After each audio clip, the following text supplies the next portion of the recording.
Hey everyone, welcome back to PT to Go, where you can learn it here and take it with you wherever you go. I'm a physical therapist with over 10 years of experience, and I want to share as much knowledge as I can with as many people as I can to help prevent injuries from occurring and help people recover from injuries. Today I want to talk about some top hip stretches from me, a physical therapist. To learn more content about how you can get and stay happy and healthy, check out my website in the description below.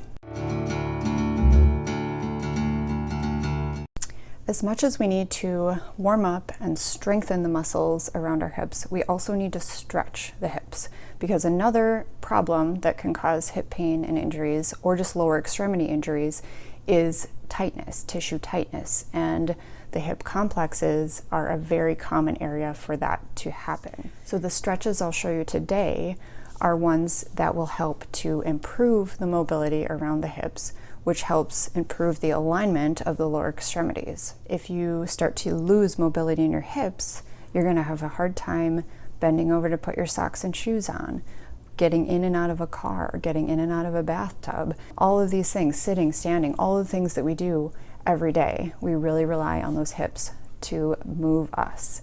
And if they are tight, you're going to have difficulty, you're going to start to develop pain and problems with that. The stretches I'll show you today are static stretches compared to the dynamic stretches we do for warm-up. Those are you're constantly moving. These static stretches, static is hold, so we're going to hold them for a longer time. Because of that, we want the muscles and the tissues to be warmed up a little bit. So do not just jump out of bed and do these. I want you to warm up a little bit, at least walk for 5 to 10 minutes around the house. And that way you'll get a better stretch of the tissue. You'll want to hold these for 20 to 30 seconds and do 2 to 3 reps. And I would really encourage you to maybe run through the full routine first, but then kind of pinpoint any areas that are specific to you that are tight, and then focus your energies and your time on those areas specifically. And then once everything is kind of loosened up and feels pretty symmetrical, pretty normal, then you'll want to just do kind of a general stretch after your workouts or after walking or after work. So even if you're doing these a couple times a week, you're going to maintain the gains that you have made in that mobility. Here they are. All right, we are starting with a butterfly stretch. Oh, there's my special guest appearance. That is my dog Hobie. So I'm going to do butterfly in and out. So right now, my legs are nice and close. Push them out here, and then you're just leaning down, lean your elbows down onto your knees, and that's just going to give you a different stretch in different parts of your hip. I'm going to switch to a Piriformis Stretch. There's lots of different ways to do this. I like to do it seated like this. I think I get a better stretch when I lower my butt down to the ground. So 20 to 30 second holds for these, and 2 to 3 reps per side, depending on what you need and how tight you are. Next, I'm going to do what I call a pretzel stretch. Now, I don't do this one all the time, but it does get really deep into those glutes, and it's a really good stretch if you can get into the position. It can be a little challenging at times, especially if you're really tight, but feel it like I'm right there, nice and deep in the glutes. 20 to 30 seconds on each side. Wrap around and then lean down, and that's where you feel the stretch. The lower you can go.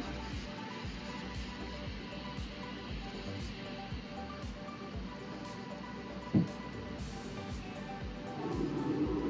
going to switch to a seated hamstring stretch, and I really like to add in this side reach towards the same side, because I get really tight in those muscles kind of in the lower back that tie into the pelvis, which ties into the hip.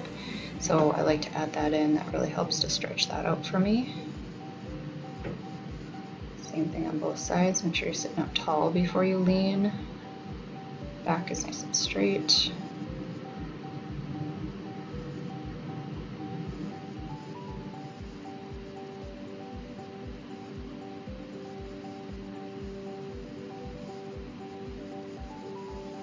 All right, then we're going to switch to a standing hamstring stretch.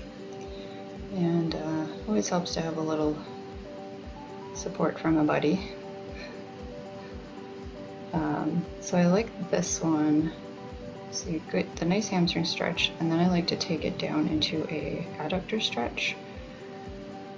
So here I'm just going to squat down, put my elbows kind of pressing out on my knees, and if you drop your butt, you're going to feel a nice stretch through the inner thighs, the adductor muscles. Then I'll switch to a quad stretch, and that's for the front of the thigh, so you're just grabbing your heel, trying to keep your legs parallel together. Ties up into the hip, so that's an important one to hit.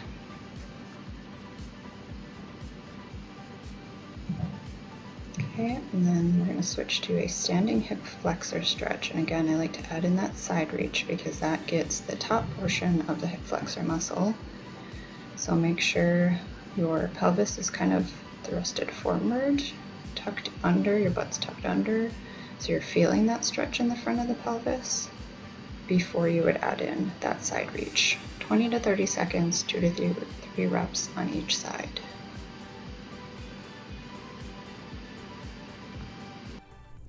I really like adding in that side reach with my hamstring stretches because I always seem to have tightness in that area in my back, and that really helps to keep it loosened up. If anybody else has any other go-to hip stretches, let me know in the comments below. I'd love to learn what you guys like and what you use. So now you have a dynamic warm-up routine for the hips. You've got a progressive hip strengthening routine you can do to help with the muscle imbalances. And then after today's video, you've got a static hip stretching routine you can do to correct any tissue tightness that may be causing pain, injury, or just alignment issues. A well-rounded routine to keep those hips healthy and to get those hips healthy.